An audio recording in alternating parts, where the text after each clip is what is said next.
Hello dear. आज के video 48 number का वीडियो अपन होने वाला है, जहां पे हम लोग 50 क्वेश्चन देखेंगे और बहुत ही अच्छे शानदार प्रश्न आपको मिलेंगे।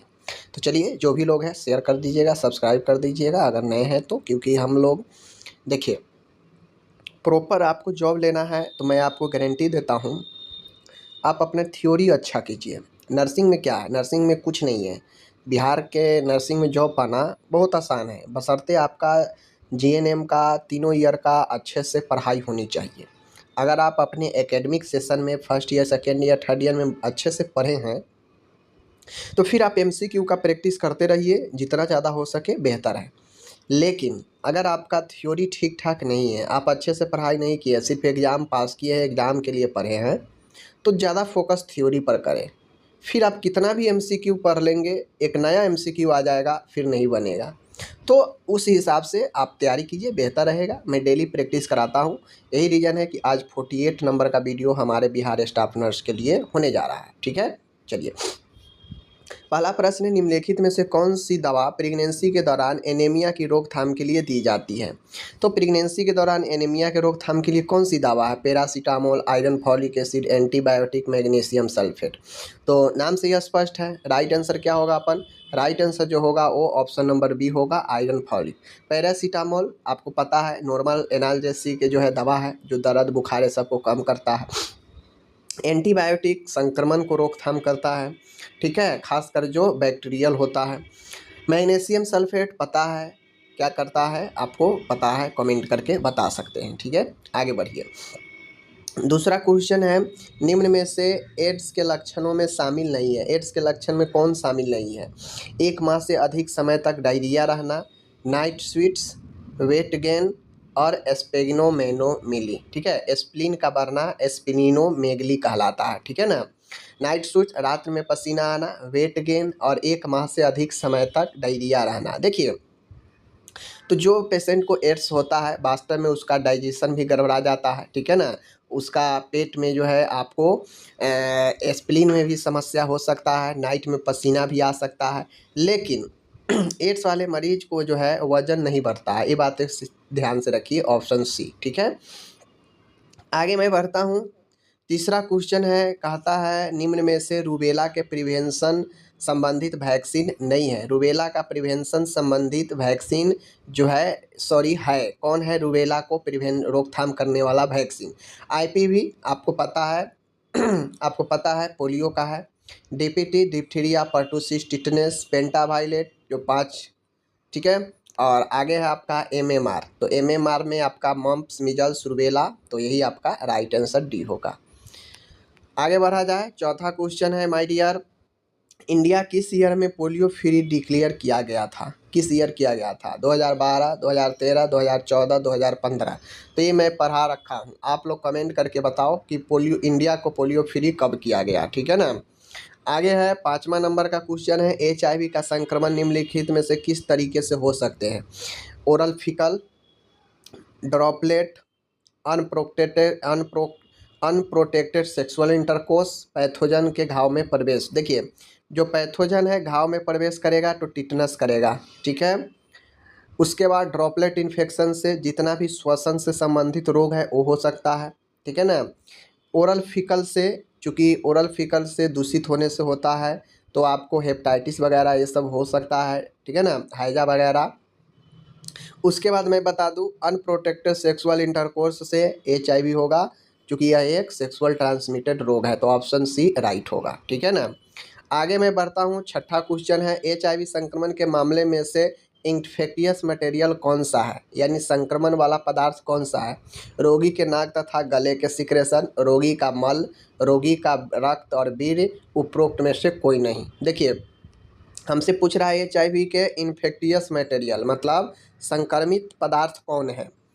तो ज़्यादातर यह रक्त से, वीर्य से, यह सब से होता है, तभी तो इंटरकोर्स करने में जो है उसका फैलता है एक से दूसरे में, सीमेन से ही ना। तो option number C is the right answer. ठीक है, आगे मैं बढ़ता हूँ माय डियर। नेक्स्ट क्वेश्चन है, मल्टी ड्रग रेसिस्टेंट जिसे एमडीआरटी कहते हैं, एमडीआरटी के इलाज की अवधि कितनी होती है? हमसे पूछ रही है एमडीआरटी की इलाज की अवधि। ठीक है ना। कम से कम 6 से 8, कम से कम 12 माह, कम से कम 20 से 24, कम से कम 24 से 27। ठीक है, तो MDRT का राइट आंसर आप लोग को बताना है, ये भी मैं पढ़ा चुका हूँ। ठीक है, चलिए आगे है सिफिलिस है। सिफिलिस क्या है? बैक्टीरियल बोर्नी STD है, वायरस बोर्न STD है, फंगस बोर्न STD है, प्रोटोजोआ बोर्नी STD है। तो सिफिलिस एक सेक्सुअल डिजीज ही है, लेकिन वायरस वाला है या बैक्टीरिया वाला, ये पूछ रहा है। ठीक है, तो आप लोग जो है इसको भी कमेंट करके बताएं, मैं ये पढ़ा रखा हूँ। ठीक है, जो जो पढ़ा रखा हूँ वो आपसे मैं पूछूंगा। आगे है, निम्न में से हाइपरटेंशन की रोकथाम का उपाय नहीं है। हाइपरटेंशन की रोकथाम का उपाय नहीं है। ठीक है ना, हाइपरटेंशन मीन्स रक्तचाप। कितना रक्तचाप होता है? जब रक्तचाप आपका 140/90, ये हाइपरटेंशन जो है आपको मानने लगता है आदमी। ठीक है ना, तो हाइपरटेंशन की रोकथाम का उपाय इनमें से कौन नहीं है? डेली रेगुलर एक्सरसाइज, ये तो है। लो साल्ट लो फैट, ये भी है उपाय। अवॉइड ऑफ स्मोकिंग, ये भी है। साल्ट रिच डाइट, ये गलत है। ज़्यादा नमक वाला खाने से तो बढ़ ही जाएगा, तो रोकथाम का तो उपाय हुआ नहीं, तो ये गलत हो जाएगा। ऑप्शन डी राइट हो जाएगा। आगे है, मेनिया से क्या समझते हैं? मेनिया को हम लोग उन्माद कहते हैं। ठीक है, मेनिया को उन्माद कहते हैं। इसमें व्यक्ति हाइपर एक्टिव हो जाता है। ठीक है ना, एफोरिया मतलब ज़्यादा उत्साह भी होता है। तो ये सब लक्षण है मेनिया के व्यक्ति का। मेनिया एक मानसिक रोग है। ठीक है, जो कि कौन सा है आपका, आपको कमेंट करके बताइए मेनिया किस प्रकार का मानसिक रोग है, कमेंट कीजिए। ठीक है, अवसाद, चिंता, बेकार का डर, उन्माद। तो मेनिया को हम लोग बेसिकली उन्माद ही कहते हैं। डिप्रेशन, अवसाद होता है, एंजाइटी, चिंता होता है, तो इन सब चीज़ों को ध्यान में रखना है। ठीक है, नेक्स्ट क्वेश्चन है, किस ब्लड लीड लेवल पर, मतलब हमसे पूछ रहा है कि ब्लड में सीसा का लेवल कितना होने पर लीड पॉइजनिंग के क्लिनिकल सिम्टम्स उत्पन्न हो जाते हैं, कितना होने पर। ठीक है, जब ब्लड लीड लेवल 10 माइक्रोग्राम प्रति DL से अधिक हो, जब ब्लड लीड लेवल 20 माइक्रोग्राम प्रति DL से अधिक हो, जब ब्लड लीड लेवल 70 माइक्रोग्राम प्रति DL से अधिक हो, जब ब्लड लीड लेवल 100 माइक्रोग्राम प्रति DL से अधिक हो। ठीक है ना, ये हमसे पूछा जा रहा है, समझ गए। तो देखिए इसका राइट आंसर कौन सा होगा?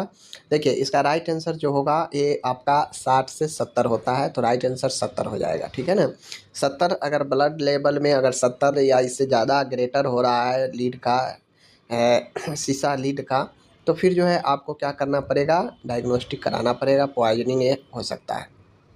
आगे है, जेरिएट्रिक से आप क्या समझते हैं? जेरिएट्रिक नर्सिंग से सब लोग जानते हैं, जेरिएट्रिक नर्सिंग ओल्ड वोमेन को प्रदान की जाने वाली नर्सिंग केयर, ओल्ड पर्सन को प्रदान की जाने वाली देखभाल, एक महिला को डिलीवरी के दौरान प्रदान की जाने वाली नर्सिंग केयर, तो और नॉन ऑफ द एबव। तो राइट आंसर कौन सा होगा? Option number C, old person. ठीक है, ये बातें को ध्यान में रखना है। ठीक है, आगे है यहाँ पे देख लीजिए 13 है, निम्न में से psycho active substance use disorder का कॉजेटिव फैक्टर क्या है? से पूछ रहा है psycho active substance use disorder, मतलब किसी नशीले पदार्थों का उपयोग करने से जो डिसऑर्डर होता है उसका इनमें से कारण कौन सा है, हमसे ये पूछा जा रहा है। ठीक है, comorbid personality disorder, poor impulse control, childhood trauma, all of the above. कारण हमसे इसमें से पूछ रहा है पॉजिटिव फैक्टर। ठीक है ना, पॉजिटिव फैक्टर जो है इनमें से कौन सा होगा?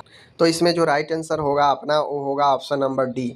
चाहे वो आपका कोमॉर्बिड पर्सनालिटी डिसऑर्डर हो, पुअर इम्पल्स कंट्रोल हो, चिल्डहुड ट्रॉमा हो, सब के सब जो है आपका इनमें से राइट होगा। और psycho active substance use disorder का कारण ये सब हो सकता है। ठीक है, आगे बढ़ता हूँ। 14 नंबर का क्वेश्चन है, ECT में यूज किया जाता है। ECT में क्या यूज किया जाता है? Electric current, radiation, psychoactive drug और होल ब्लड। ठीक है ना, आपको पता है ECT में इलेक्ट्रिक करेंट इलेक्ट्रोड के माध्यम से जो है आपको पास किया जाता है। ठीक है, आगे है 15, ECT के दौरान इलेक्ट्रोड कहाँ पर प्लेस किए जाते हैं? देखिए ब्रेन होता है, ब्रेन के दोनों साइड जो है इलेक्ट्रोड लगा सकते हैं। ठीक है, और एक टेम्पोरल लोब पर होता है, ध्यान दीजिएगा।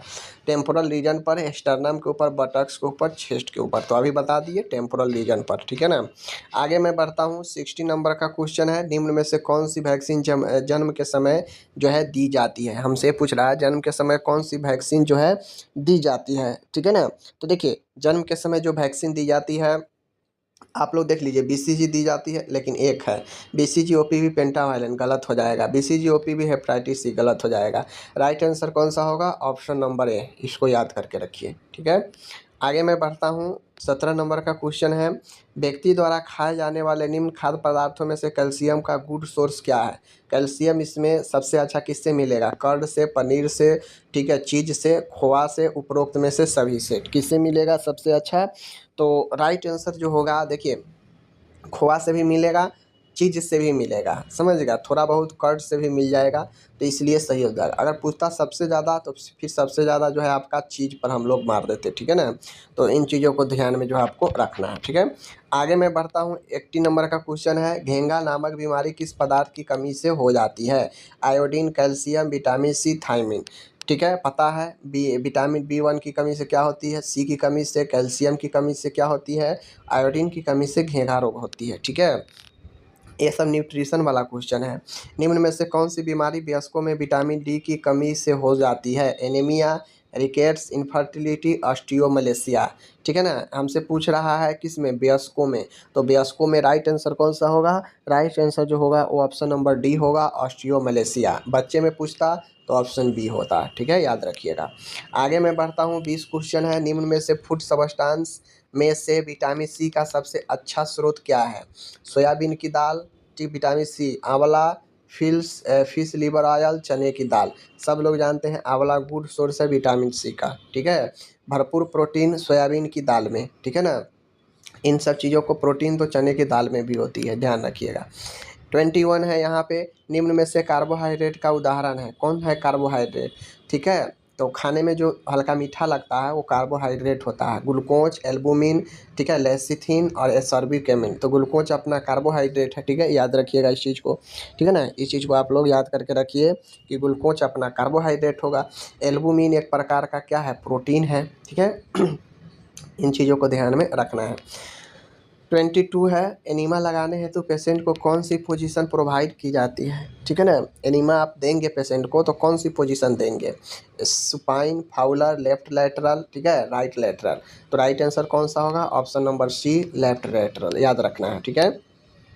आगे है 23 नंबर, नॉर्मल पल्स प्रेशर होता है कितना? नॉर्मल पल्स प्रेशर कितना होता है? एचजी को हम लोग पारा कहते हैं, ठीक है, याद रखिएगा। और नॉर्मल पल्स प्रेशर पूछ रहा है, ठीक है, बीपी नहीं पूछ रहा है, ध्यान दीजिएगा। तो नॉर्मल पल्स प्रेशर जो होता है, पल्स प्रेशर निकालने के लिए हम लोग उच्च से निम्न वाला को घटा देते हैं। तो राइट आंसर के क्या होगा? राइट आंसर जो अपना नंबर होने वाला है ऑप्शन नंबर सी होने वाला है, 30 से 50। ये 30 से 50 कब आता है? तो जो आपका ब्लड प्रेशर है ऊपर वाला नीचे वाला उसमें माइनस कर दीजिए, तो जो आ जाएगा, जैसे नॉर्मल 180/20 होता है ना, 120/80, तो उसको माइनस कर दीजिए तो 40 आएगा, इसके बीच में ही होगा, ठीक है ना। 24 है, क्रोन डिजीज के पाए जाने की संभावना किस बॉडी पार्ट में सर्वाधिक होती है? क्रोन डिजीज सबसे ज़्यादा किस में होता है? हमसे यही पूछ रहा है, ठीक है ना। क्रोन डिजीज टर्मिनल इलियम में, इसोफेगस में, सिग्मोइड कोलोन में, ब्रोंकियोल्स में। तो देखिए ब्रोंकियोल्स होगा नहीं, ठीक है, इसोफेगस होगा नहीं, होगा इसी दोनों में। तो क्यों नहीं होगा? क्योंकि यह श्वसन की समस्या वाला है, इसोफेगस आहार नाल वाला है।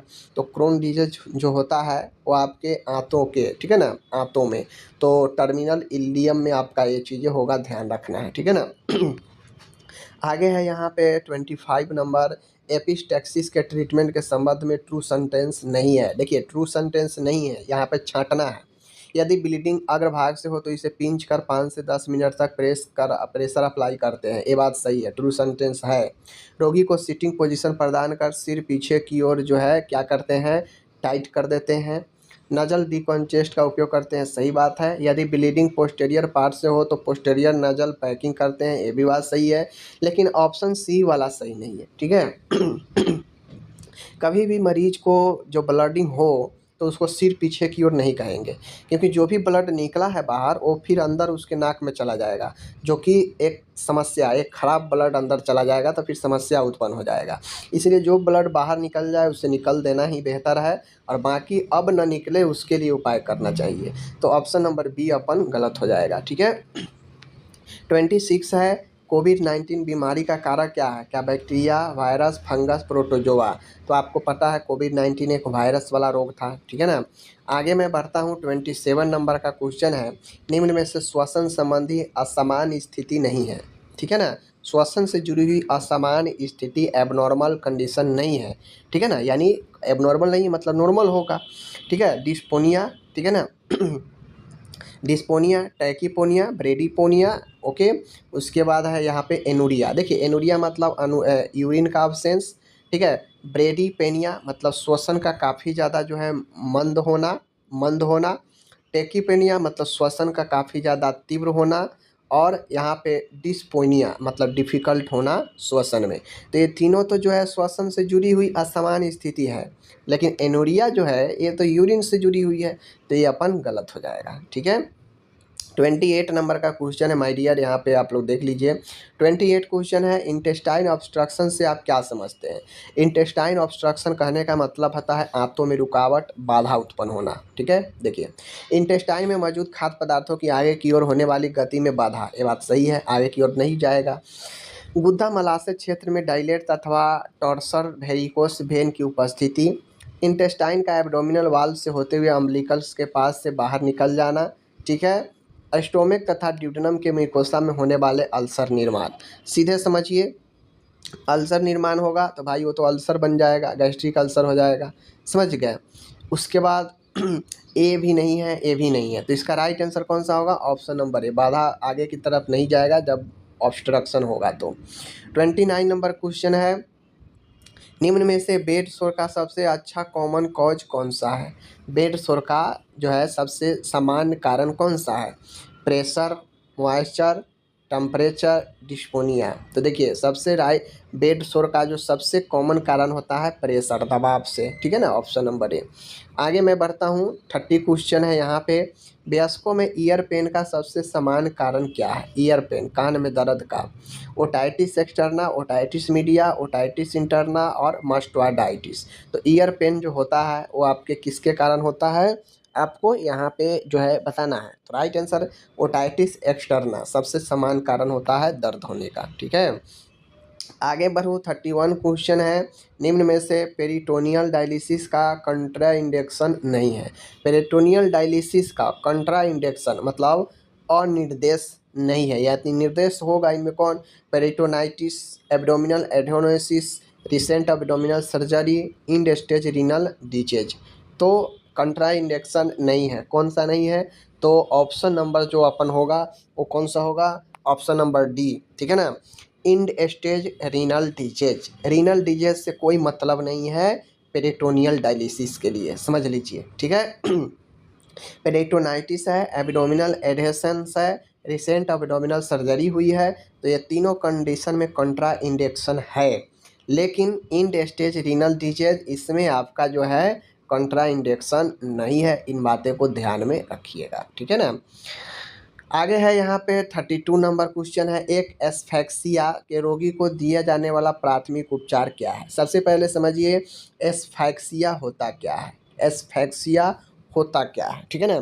देखिए एस्फेक्सिया जो होता है श्वसन में कठिनाई होना, श्वास अवरोध होना, ठीक है ना, अवरोध। तो जब श्वास अवरोध होगा तो उसके लिए हम क्या करेंगे? फर्स्ट एड में उसी चीज़ को देख लीजिए ऑप्शन में कौन कौन है। गर्दन के आसपास के कपड़ों को ढीला करना बिल्कुल करेंगे। एयरवे को खुला रखने के लिए रोगी को ललाट, फोरहेड को थोड़ा पीछे की ओर तथा ठुड्डी चिन्ह को थोड़ा नीचे की ओर घुमाएं, मुख से मुख विधि द्वारा श्वसन दे, यानी इनमें तीनों सही बात है एस्फेक्सिया के मरीज के लिए। ऑप्शन डी राइट हो जाएगा, ठीक है। आगे बढ़ता हूँ, 33 है, खुले घाव की प्रारंभिक देखभाल में शामिल है, यानी खुले जो घाव है उसके प्रारंभिक देखभाल में शामिल है, क्या शामिल है? सर्वप्रथम ब्लीडिंग को नियंत्रित करें, रोगी से घाव वाले अंग को स्थिर रखने के लिए कहें, आवश्यकता अनुसार घाव पर ड्रेसिंग करें, उपरोक्त में से सभी। तो ऑप्शन नंबर डी बेस्ट है, ठीक है ना। खुले घाव के प्राथमिक में हम लोग सभी के सभी करेंगे। खुले घाव मतलब जैसे कट फट जाना, ठीक है ना, ये सब चीज़ें। 34 नंबर क्वेश्चन है, निम्न में से किस डिजीज को आम बोलचाल की भाषा में आधा सिर की दर्द भी कहते हैं? Urticaria, migraine, asthma, abdominal distension. देखिए माइग्रेन जो होता है उसे हम लोग अधकपारी जो बोलते हैं, आधा सीट की दर्द, तो वो आपका याद रखिएगा ऑप्शन नंबर डी माइग्रेन। ठीक है। 35 है, फिस्टूला टर्म से आप क्या समझते हैं? फिस्टूला बहुत अच्छा है, बहुत उपयोग होता है। देखिए फिस्टूला क्या होता है, तो बेसिकली फिस्टूला एक मेडिकल टर्म है, एक मेडिकल कंडीशन होता है। जैसे एग्जांपल के तौर पर समझिए, ये नली बॉडी में जो है ब्लड की नली है, ठीक है, ब्लड की नली है, एक इधर से नली चल रही है अपन, लेकिन होता क्या है, एक ऐसा एक कंडीशन है कि जैसे ये नली चल रही है अपन इधर, ये नली इधर चल रही है, ये नली इधर चल रही है अपन आगे की तरफ, लेकिन एक ऐसा कंडीशन होता है कि ये नली और लेकिन एक ऐसा कंडीशन होता है कि जैसे ये नली है, नीचे से एक नली जा रही है, लेकिन होगा क्या कि ये ये नली आपस में रास्ता बदल कर इससे रास्ता बना लेगा।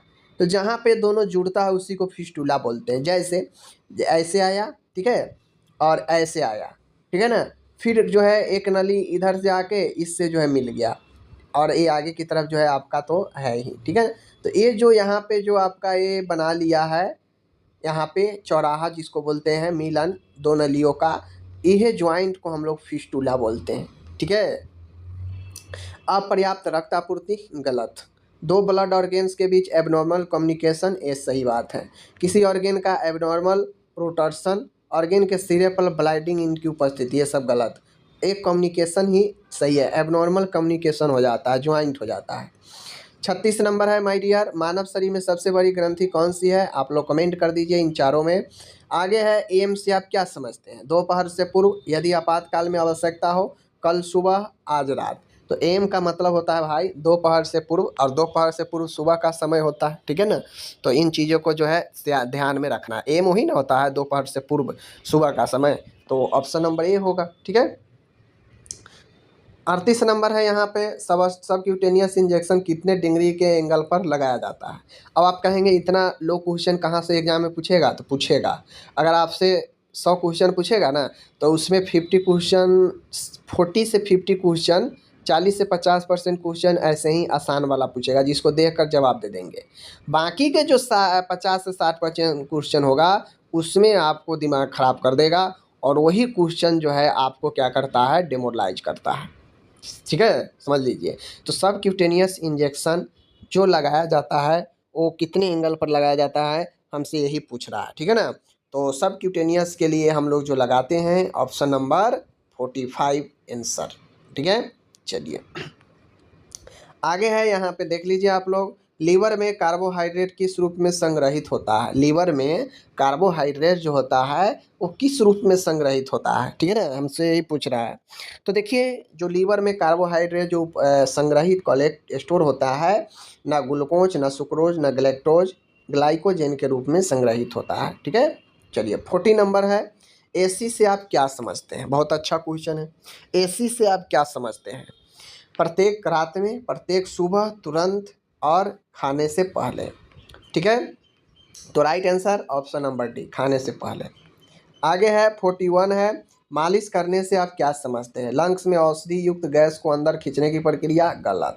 किसी मलहम को स्किन पर रगड़ना, सही बात है।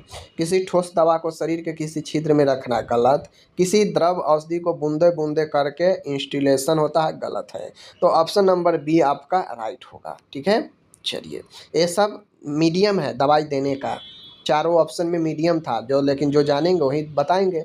निम्नलिखित में से कौन सा आईवी द्रव का एग्जाम्पल नहीं है? 5% डेक्स्ट्रोज है, ठीक है, 10% डेक्स्ट्रोज भी है, रिंगर लैक्टेट भी है, हाइड्रोजन परऑक्साइड या सॉल्यूशन नहीं है आईवी का, तो याद रखिएगा। ठीक है, 43 नंबर का क्वेश्चन माय डियर है यहाँ पे, निम्न में से मेडिकल हैंड वॉशिंग के बारे में ट्रू सेंटेंस है? हाथ धोने का ट्रू सेंटेंस क्या है? हाथ कोहनी के स्तर से ऊपर रखने चाहिए, कोहनी को हाथ के स्तर से ऊपर रखना चाहिए, ठीक है, कोहनी एवं हाथ को एक ही स्तर पर रखना चाहिए, केवल हाथ धोने चाहिए, कोहनी नहीं। अब आप लोग जानते हैं हैंड वॉशिंग के रूल सब लोग पढ़े हैं, बता दीजिए कमेंट करके कि क्या होना चाहिए। क्या हाथ कोहनी के ऊपर रखना चाहिए, या कोहनी को हाथ के ऊपर रखना चाहिए, या दोनों एक ही लेवल में रखना चाहिए? बता दीजिए आप लोग कमेंट करके। ठीक है, चलिए 44 है रिकरेंट टॉन्सिलाइटिस। बार बार टॉन्सिलाइटिस के केस में कौन सा सर्जरी की जाती है? टोंगेक्टोमी, गैस्ट्रेक्टोमी, टॉन्सिलेक्टोमी, फेरिंजेक्टोमी। तो माय डियर अगर बार बार रिकरेंट टॉन्सिलाइटिस हो तो उसमें हम लोग टॉन्सिलेक्टोमी करते हैं, ऑप्शन नंबर सी। ठीक है। 45 है पाइलोरोप्लास्टिक में जो है क्या होता है? पाइलोरिक स्फिंक्टर को हल्का सा शिथिल किया जाता है, पाइलोरिक स्फिंक्टर को हल्का सा संकरा किया जाता है, पाइलोरिक स्फिंक्टर को रिमूव कर दिया जाता है, पाइलोरिक स्फिंक्टर को बिल्कुल बंद कर दिया जाता है। तो पाइलोरोप्लास्टी एक सर्जरी होता है, आप लोग पढ़े होंगे, ठीक है ना, आप लोग क्वेश्चन पढ़े होंगे तो आप लोग को पता होगा कि पाइलोरोप्लास्टी कहाँ पे किया जाता है, किस कंडीशन में, और इससे होता क्या है। ठीक है ना। तो बेसिकली इससे जो होता ये है कि पाइलोरो इंस्फेक्टर जो होता है, पाइलोरिक वाल्व जो होता है, वहाँ पे एक पतली सी धागा वायर को प्रवेश कराकर वहाँ पे इंस्फेक्टर जो होता है उसको शिथिल कर दिया जाता है। ठीक है। चलिए 46 है हेमोडायलिसिस के बारे में ट्रू सेंटेंस क्या है? हेमोडायलिसिस के बारे में, यह बॉडी से नाइट्रोजन वेस्ट को रिड्यूस करता है। ठीक है। इसमें पेशेंट को विभिन्न पोजीशन प्रोवाइड करते हुए लंग के से गलत, हेमोडायलिसिस में लंग्स का बात होगा नहीं। ठीक है। इसमें अल्ट्रासोनिक वेव, इसमें भी ये नहीं होगा। इसमें डाई एडमिनिस्ट्रेट करने के बाद रीनल वैस्कुलर को विजुअलाइज किया जाता है, ये भी गलत है। यानी यह बॉडी से नाइट्रोजन वेस्ट को रिड्यूस करता है, हेमोडायलिसिस, ऑप्शन ए राइट है। ठीक है। आगे का क्वेश्चन है 47 नंबर है, निम्न में से फादर ऑफ सर्जरी किसे कहते हैं? फ्लोरेंस नाइटिंगेल को, चरक को, हिपोक्रेट्स को, एंड आपका सुश्रुत को। तो सुश्रुत को जो है आपका हम लोग क्या बोलते हैं? फादर ऑफ सर्जरी बोलते हैं। ठीक है। ऑप्शन नंबर जो है आप लोग याद करके यहाँ पे रखेंगे। ठीक है। चलिए 48 नंबर है, यहाँ पे किसी आबादी समुदाय में कोई संक्रमित रोग के पहले केस को क्या कहते हैं?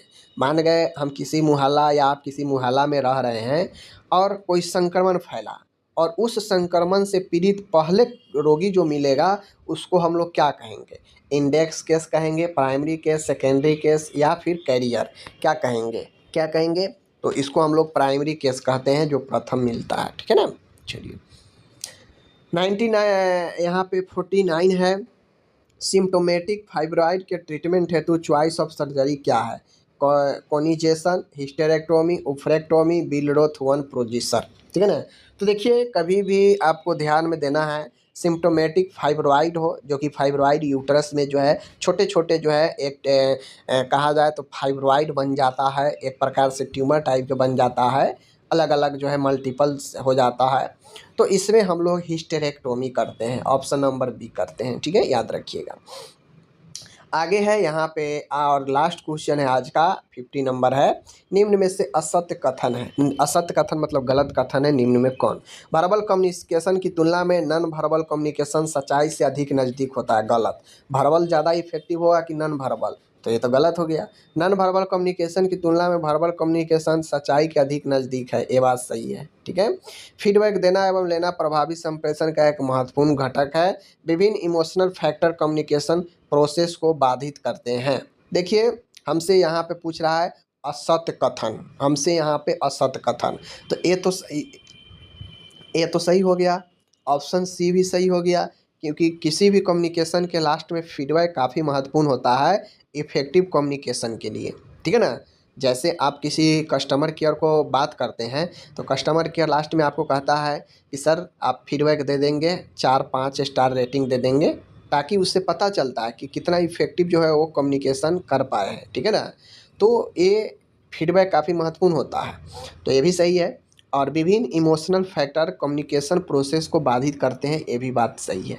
तो सिर्फ गलत ऑप्शन नंबर 1 है, ऑप्शन नंबर ए सही है। ठीक है। तो ये सब थ्योरिकल कॉन्सेप्ट क्लियर होगा तभी आप डिसाइड कर पाएंगे इस प्रकार के क्वेश्चन में। ठीक है ना। चलिए तो इस प्रकार से मैंने 50 क्वेश्चंस आपको आज करा दिए। आपको कितना अच्छा पसंद आया है कमेंट करके आप ज़रूर बता सकते हैं। ठीक है, धन्यवाद।